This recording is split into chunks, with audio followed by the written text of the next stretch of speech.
Les amis, bienvenue, j'espère que vous allez tous très bien et très content de vous retrouver pour cette nouvelle vidéo. Alors Christophe Galtier au Paris Saint-Germain, est-ce que c'est une erreur? Est-ce que c'est un coup malin? Déjà, est-ce que ça va se faire? On ne sait pas, à l'heure où je m'enregistre, c'est assez proche de se réaliser. On parle d'une indemnité de transfert autour d'une dizaine de millions d'euros. Ça, honnêtement, je ne sais pas si ce sera effectivement le cas. Mais apparemment, le PSG n'est pas vraiment positionné sur un autre entraîneur. Donc ça pourrait se faire dans les prochains jours. Si ça se fait, voici ce que j'en pense.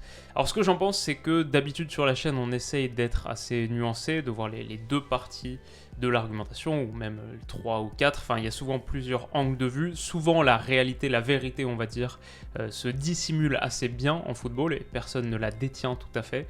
Ici, je ne dis pas que je la détiens, mais pour le coup, j'ai beaucoup de mal à trouver des arguments pour. Je trouve vraiment que c'est une erreur et j'ai envie de vous dérouler un petit peu ma liste et ma réflexion, qui n'est pas la plus élaborée et la plus construite du monde, mais où j'en suis actuellement, c'est un peu ça. Grosso modo, tout s'articule autour d'un point. Tous les entraîneurs à fort principe de jeu se sont cassés les dents au PSG. Quand on regarde Tuchel, Pochettino, que ce soit dans leurs expériences précédentes, Mayence, Dortmund, Southampton, Tottenham, ou leur expérience suivante, l'expérience suivante de Thomas Tuchel à Chelsea, c'est des coachs qui ont montré donc ailleurs qu'ils avaient une vision claire sur la manière de jouer au foot, une vision claire basée sur l'intensité, la contre-pression, une vision moderne, etc., qu'on n'a pas du tout retrouvé au Paris Saint-Germain parce qu'ils ont été incapables d'appliquer ces idées à Paris. Ça signifie sans doute quelque chose.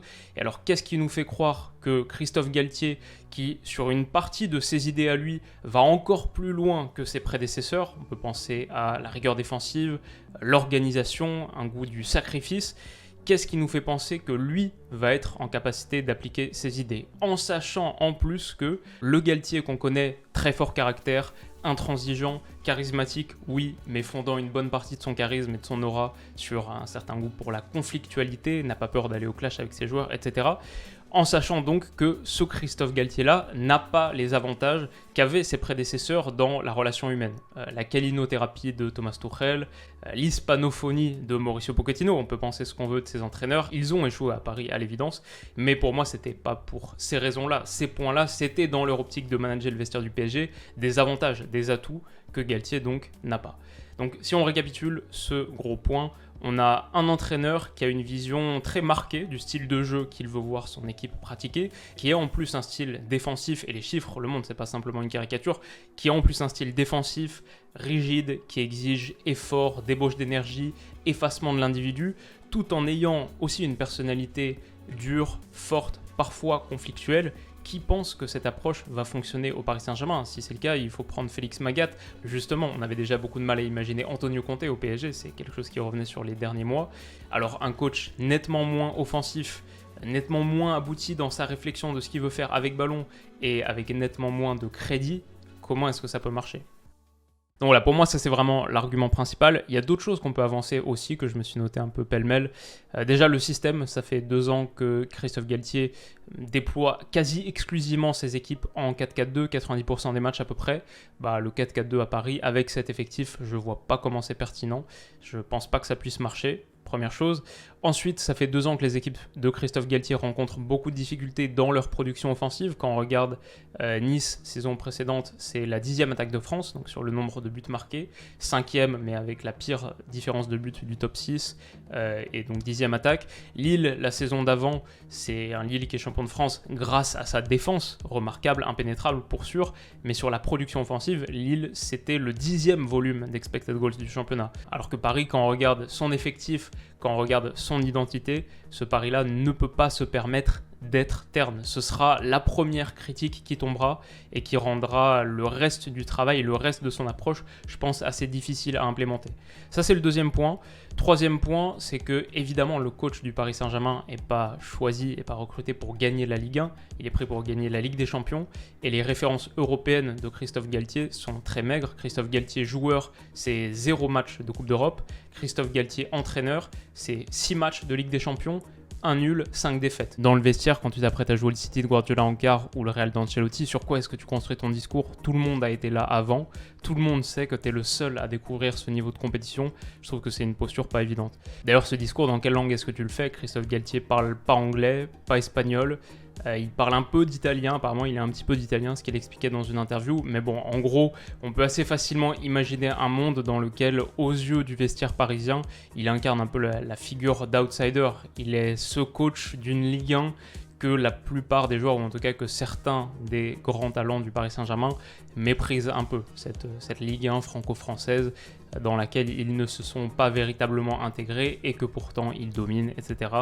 En tout cas, ce sera sans doute dur de bâtir la relation de confiance et la profondeur relationnelle qui est nécessaire, je pense, pour redynamiser une bonne partie des joueurs majeurs du Paris Saint-Germain. Je pense qu'une grosse partie du succès parisien l'année prochaine, avec cet effectif qui est ce qu'il est, c'est de réussir à transcender et à redynamiser tes stars déclinantes, Messi et Neymar en gros, parmi d'autres, mais je pense que ça c'est tout en haut du cahier des charges, et si tu parles pas leur langue au sens propre et aussi un peu au sens figuré, réussir à construire une relation avec eux, ça va être difficile. À ce sujet, petite anecdote, j'ai vu l'autre jour sur YouTube, je sais plus où, mais un long format sur Carlo Ancelotti, je vous mettrai le lien en description si je retrouve, et il y avait un passage sur les langues qui dit ce qu'il dit, qui est assez éloquent. Dans ses expériences à l'étranger, il a appris les langues.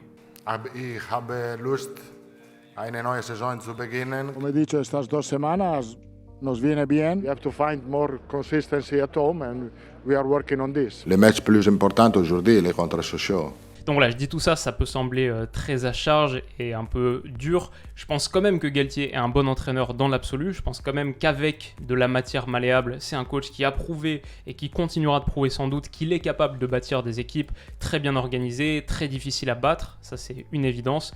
Et elles sont pas forcément brillantes dans leur expression avec ballon, mais elles sont à son image, solides, hargneuses, combatives, des qualités qui manquent pour sûr au Paris Saint-Germain, que le PSG ferait très bien de se trouver. Et à partir de là, on peut se dire que ouais, peut-être que ça a des chances de marcher, mais je crois pas que lui soit capable d'amener ces qualités-là, ces qualités premières et les qualités dont le PSG a besoin, hargne, combativité, etc. Je crois pas qu'il soit capable de les amener au PSG, pas à ce PSG-là. L'effectif n'est pas construit en ce sens et je pense pas qu'il ait la personnalité et le crédit nécessaire pour réussir à opérer cette transformation. Je pense que quasiment personne est capable de le faire, mais ceux qui peut-être pourraient faire quelque chose de compétitif en Ligue des Champions avec cet effectif ne sont visiblement pas intéressés. C'est Zidane, Ancelotti, je vois quasiment personne d'autre. Donc voilà en gros comment je vois les choses. On peut se poser la question, se dire peut-être que Galtier peut changer pour ce poste, peut-être qu'il va arriver nous montrer plein d'autres facettes de sa personnalité, peut-être qu'il va s'adapter et être différent. Alors oui, ok, peut-être, mais du coup, pourquoi lui et pourquoi est-ce que tu le prends lui si c'est pour qu'il change totalement son style et son approche? Je trouve aussi, et c'est quelque chose qui me conforte un peu dans ma position, c'est que quand je vois les arguments pour, qui défendent ce choix, je les trouve assez faibles. J'ai lu par exemple que le PSG a toujours eu du mal contre les équipes Galtier. Oui, c'est vrai, mais est-ce qu'on pense sincèrement que ça c'est un argument qui va parler au vestiaire parisien? Est-ce que c'est la raison pour laquelle le PSG aurait dû prendre Bruno Genesio sur son banc en 2018? Évidemment non. Quand je lis par exemple dans l'équipe Max-Alain Gradel, un joueur que j'aime beaucoup en plus, qui revient sur sa relation à Christophe Galtier, qui dit « Je peux vous dire, c'est quelqu'un avec un fort caractère, si tu fais pas comme lui veut, c'est simple, point de suspension. » Ouais, bah, ça j'ai du mal à imaginer cette dynamique prendre beaucoup au PSG. On lui colle une étiquette de formateur, mais il a eu des joueurs de caractère, des Payet, Aubameyang, Brandao. Ce sont des gars qui sortent de l'ordinaire. À nouveau, oui, peut-être, mais ce qu'il va rencontrer au PSG, c'est sans commune mesure. Une autre phrase, c'est « En France, on a tendance à sous-estimer ce qui vient de France, ok, mais vous pensez qu'il ne serait pas aussi bon que d'autres avant lui au PSG ?» Ouais, mais c'est pas la question, le but c'est pas qu'il soit aussi bon et donc aussi mauvais que d'autres avant lui au Paris Saint-Germain, c'est qu'il soit significativement meilleur, c'est que le PSG franchisse un cap sur son choix d'entraîneur. Et enfin, ce qu'il a obtenu avec Lille, ce n'est pas rien dans un championnat avec Paris, Lyon, Marseille. On fait comme si c'était normal, mais je ne suis pas d'accord. C'est clair que la performance est remarquable, forte, mais elle dit pas grand-chose de ce que Galtier pourrait faire au PSG. Si on se base sur son succès lillois pour imaginer ce qu'il pourrait apporter à Paris, l'équation, elle ne tient même pas debout. Donc voilà, en gros. Je pense qu'il y a un autre problème qui sous-tend un petit peu tout ça aussi, et c'est le problème de Paris sur ses choix d'entraîneur, c'est qu'en tant que coach, t'es pas obligé de venir à Paris en te disant que tu vas réussir. Souvent, on peut avoir tendance à voir des choix de coach comme étant... On peut les voir dans une lumière positive parce qu'on se dit si le coach vient, c'est qu'il pense qu'il a tout ce qu'il faut pour réussir. Parce que sinon, il ne mettrait pas sa carrière en danger. Je veux dire, un mauvais passage sur un banc de touche pour un entraîneur, parfois ça peut signifier quasiment la fin de ta carrière. Je regarde Pirlo qui est passé de la Juve à une équipe de milieu de tableau en Turquie. Bon, ça c'est un peu particulier parce que c'est un premier job, ça c'est un peu comme Sivigno, etc. Les premiers jobs c'est particulier, mais en général, un coach prend un job où il se dit qu'il a vraiment ce qu'il faut pour réussir. À Paris, pas forcément, t'as pas besoin de te dire que tu vas réussir parce qu'il y a le prestige intrinsèque du poste qui est très fort, il y a la rémunération, donc le salaire en lui-même, mais aussi ton bonus de licenciement qui, s'il tombe, est toujours très généreux. T'as les opportunités qui s'ouvrent dans la foulée aussi, un passage raté au PSG, tu peux faire une très très bonne carrière dans la foulée, ça peut même propulser la suite de ta carrière. Pas dit que Tuchel après Dortmund aurait eu Chelsea, et quelques semaines après avoir été viré du Paris Saint-Germain, il se met sur un banc d'une équipe qui remporte la Ligue des Champions dans la foulée.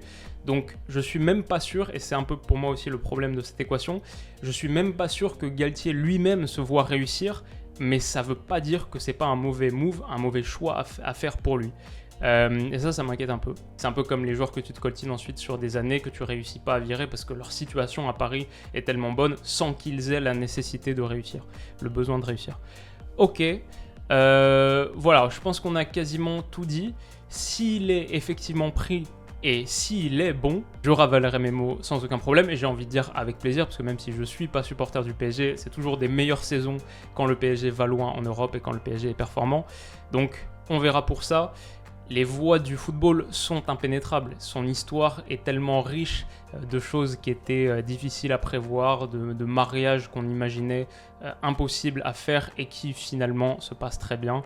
Donc voilà, on dit tout ça et on construit toute cette argumentation basée sur le personnage Galtier qu'on connaît, mais personnellement en tant qu'outsider, qu'est-ce que je connais réellement de Galtier? Je connais ce qui est montré et ce qui ressort, mais peut-être qu'en interne, sur la relation qu'il a réussi à tisser avec ses joueurs, sur le potentiel qu'il a, et il y a peut-être toute une richesse de qualité inexploitée et pas encore montrée, ça c'est totalement possible, et peut-être même que Galtier peut consciemment et intelligemment actionner cette posture, utiliser ce qui est dit de lui, parce que je ne suis pas le seul à avancer cette argumentation, il peut utiliser ça peut-être auprès de son vestiaire sur le mode « Regardez, il ne croit pas en moi », c'est-à-dire quelque part qu'il ne croit pas en vous, prouvons-leur ensemble qu'ils ont tort. Peut-être que c'est un message qui peut fonctionner pendant une partie du moment. Bon, vous voyez que je ne suis pas parfaitement convaincu par ce point, et grosso modo, je pense que c'est une erreur, mais comme tout en foot, on verra.